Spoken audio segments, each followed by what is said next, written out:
Welcome back to New Day at the Seattle Art Museum, where even cooking can be a form of art. And when you think about it, cooking really is its own art form. And in that sense, the skillet could be the canvas. So in her new book, Skilletheads, author Ashley Jones explores the storied history of cast iron cookware. And because we love food around here, she's cooking up a cast iron ratatouille.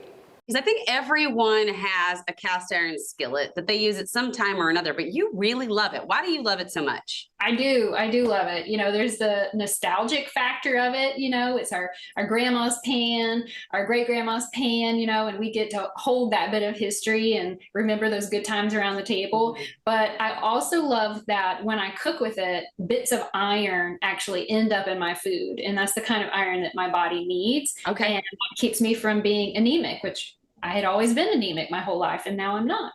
And women especially need to pay attention to that. So I think that's a wonderful little side benefit to cooking in a cast iron skillet. But what are we making today? We are making ratatouille. Now, this is Stargazer's recipe, so I've made it in a Stargazer pan, and this is a little different than what you may find online.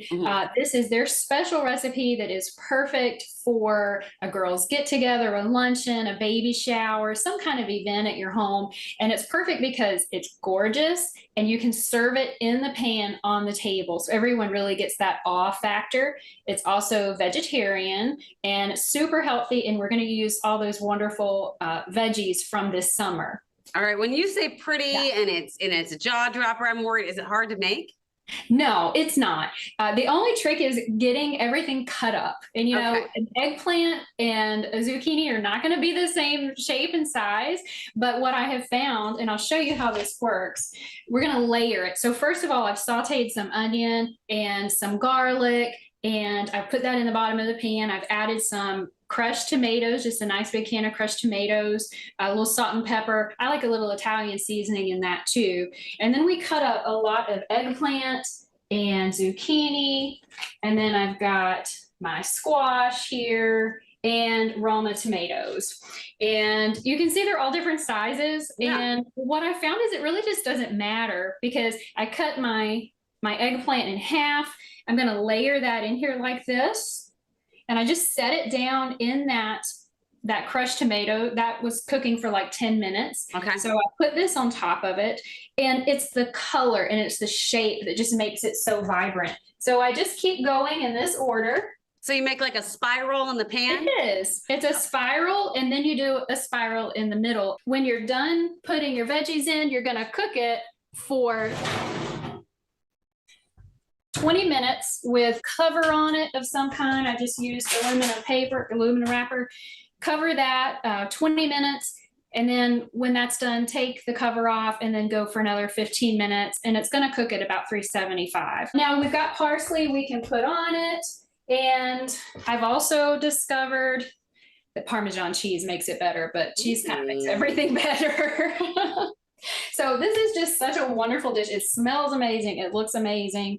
And you just serve that up on the table and everyone just gets to enjoy that. It's good with pasta, meatballs, just, you know, grilled chicken if you want to add some meat to it, but the choices are yours. It can also be vegetarian. I have to say, I think that's beautiful. I think a lot of people, though, shy away from using their cast iron skillets because they are a lot to clean, and there's like some disparity in myth on how you clean a cast iron pot. So could you give us some tips? Yes. So I have researched this for years. Okay. Everybody still has their own opinion on this.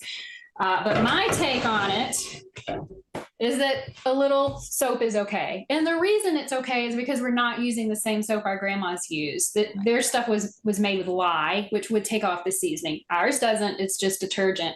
So you can use a plain old dish detergent and you wash your pan like you normally would. Okay. Now, this one here, you can see it doesn't look that great. That's because it needs to be seasoned. So after you clean your pan, after it's all nice and clean, you want to go ahead and put it on the stove immediately to get out all of that water. That moisture needs to come out so it doesn't rust. And then you're going to add just a little bit of olive oil. And I mean just a little bit. Drizzle it on there.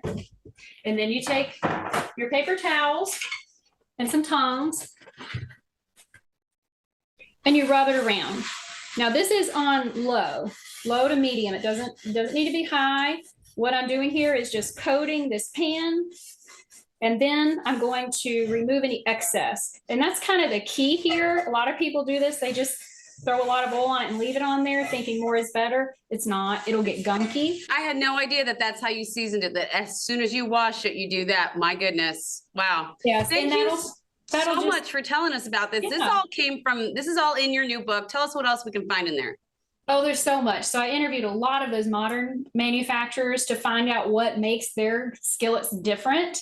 And so I compared a 10-inch skillet across those different companies. I also interviewed a lot of restorers who take the really rusted pans and bring them back to life. I found out how they do it, and I share all those tips in the books and tell you how to start from a rust bucket and get it back to perfect condition. And then, of course, we have lots of recipes in the back, and those are provided by the contributors to the book. So they're really neat recipes like this one.